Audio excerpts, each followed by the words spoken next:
Hello शलोम सबको जय मसीह की। मैं हाना अब्राहम फिर से मेरे चैनल में आप सबका स्वागत करती हूं और परमेश्वर का धन्यवाद करती हूं कि परमेश्वर ने फिर से मुझे मौका दिया है कि मैं आप सबके साथ प्रभु के वचन को बांट सकूं।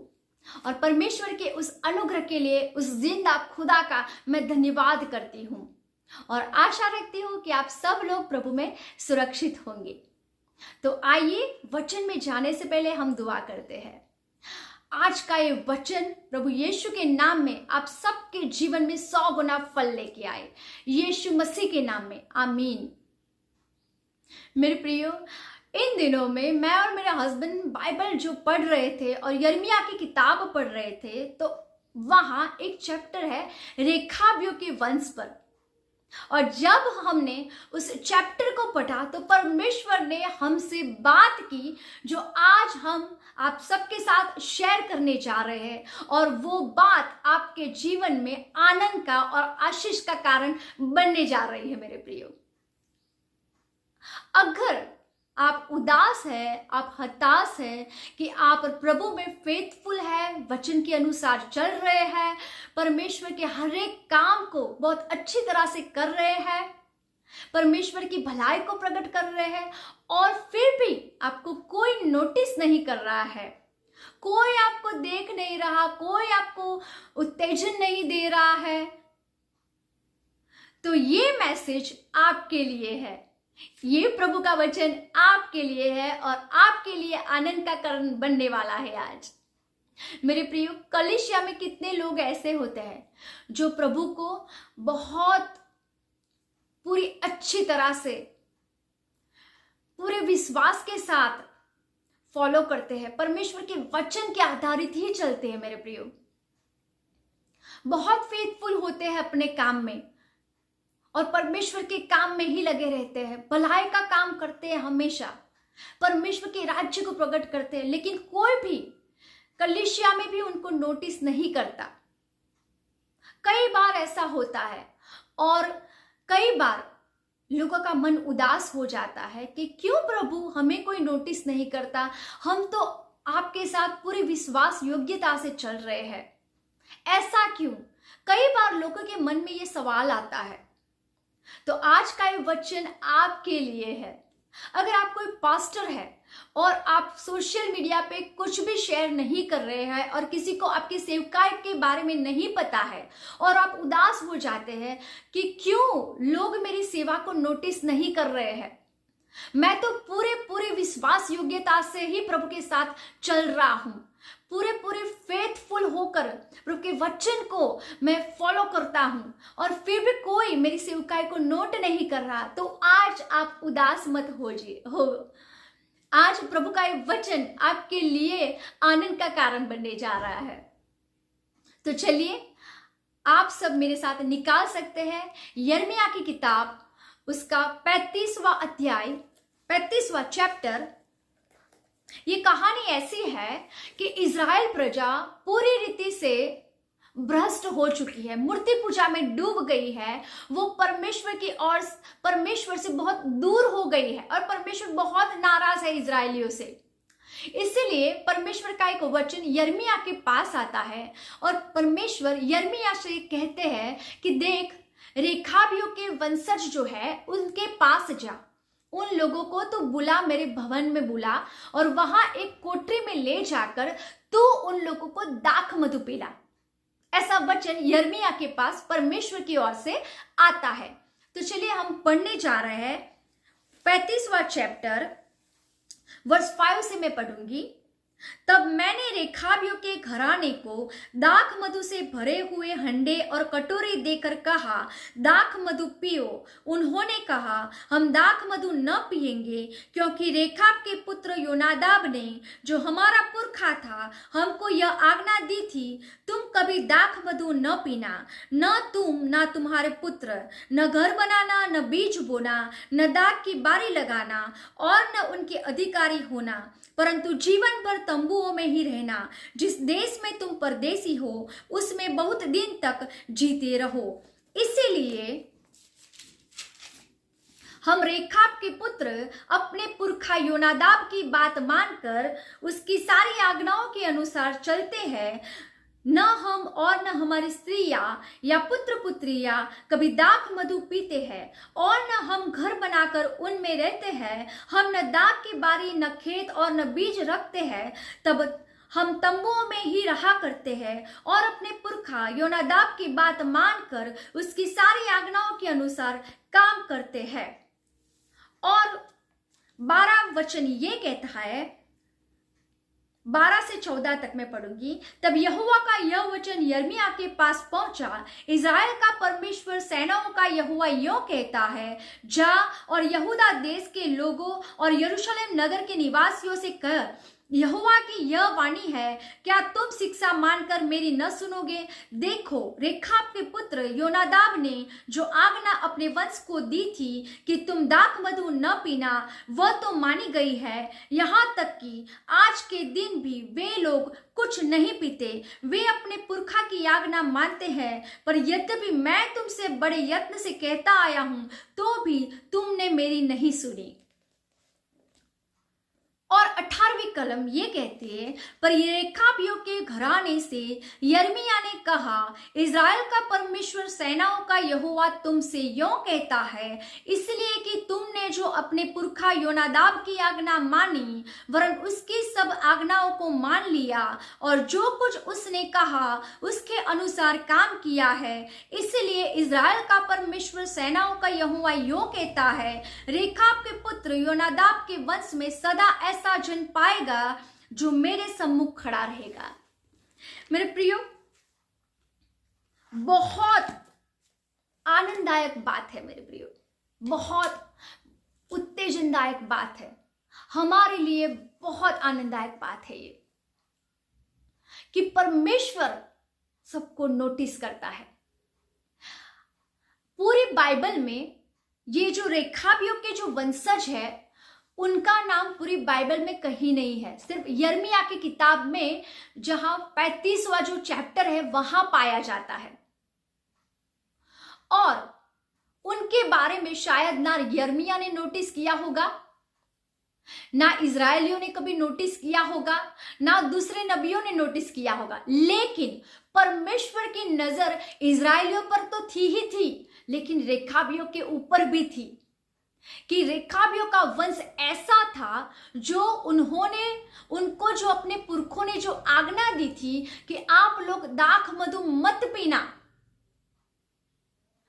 तो जब से जो आज्ञा दी गई थी, तो यिर्मयाह के टाइम तक जब परमेश्वर उनको नोटिस कर रहे थे, तब तक उन्होंने कभी दाख मधु को हाथ नहीं लगाया था।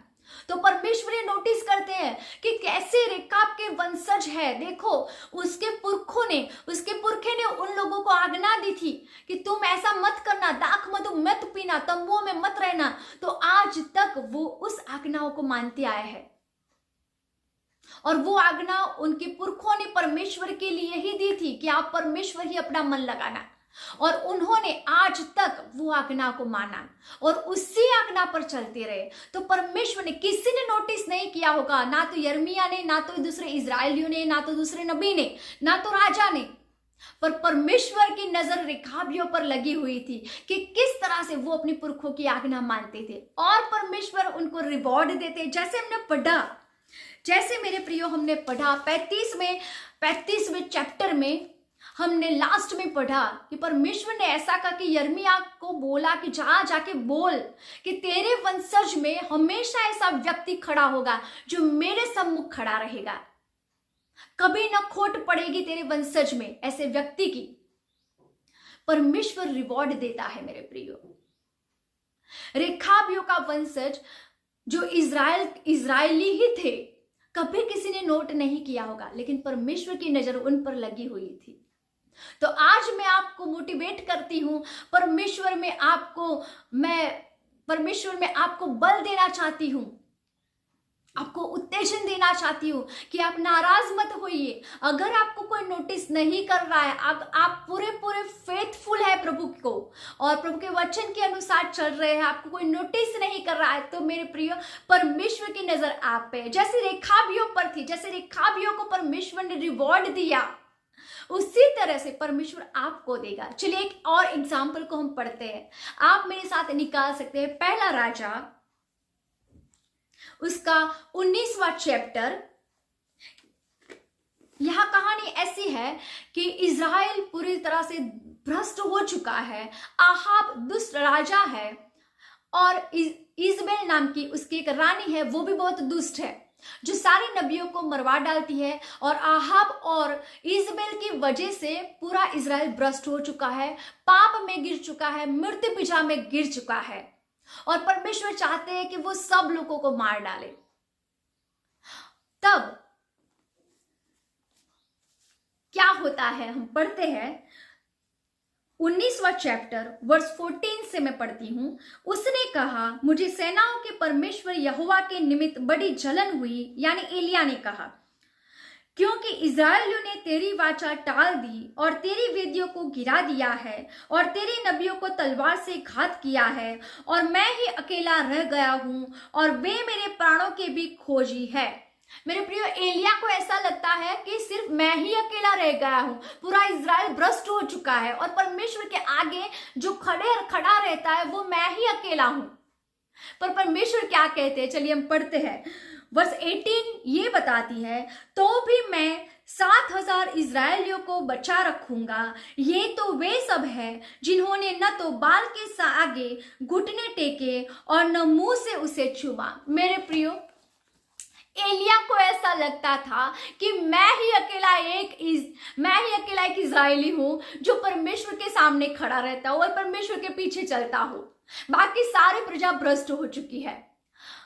शायद आहाब और इजबेल को भी यही लगता होगा कि हमने तो सबको मार दिया है, सब नबियों को मार दिया है जो परमेश्वर के आगे खड़े रहते थे। पर मेरे प्रियो,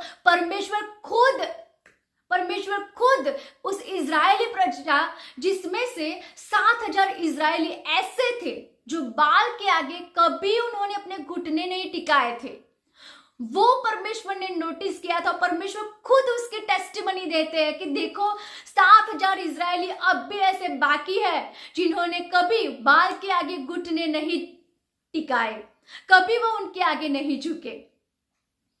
शायद उस इज़राइलियों को ऐसा लगता होगा कि हमें तो किसी ने नोटिस नहीं किया, ना राजा ने, ना नबी ने, ना एलिया ने।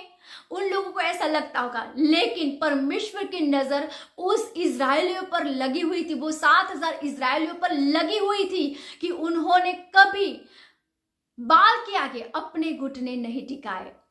मेरे प्रियो, जैसे रेखाबियों के ऊपर परमेश्वर की नजर लगी हुई थी, रेखाबियों के टेस्टिमनी परमेश्वर यिर्मयाह को देते हैं कि देखो एक ऐसा वंशज है जो अपने पुरखों की आज्ञाओं को मानता है और अब तक उन्होंने दाख मधु नहीं पिया। तो मेरे प्रियो, आज अगर आप उदास हैं और आपको ऐसा लगता है कि आपको कोई नोटिस नहीं कर रहा है, आप परमेश्वर को फेथफुल है, परमेश्वर के पीछे पूरी सच्चाई से चल रहे हैं, वचन के अनुसार अपना जीवन बिताते हैं, सभी भलाई के काम को करते हैं, परमेश्वर के राज्य को आगे बढ़ाते हैं, और फिर भी आपको कोई नोटिस नहीं कर रहा है और आपका मन अंदर से उदास है, तो आप आज उदास मत होइए। जैसे रेखाबियों को परमेश्वर ने यिर्मयाह के आगे लाके रख दिया और उनको प्रॉमिस किया कि तेरे वंश में से कभी कोई जन ऐसा नहीं, उसकी खोट नहीं पड़ेगी जो मेरे सम्मुख खड़ा रहेगा।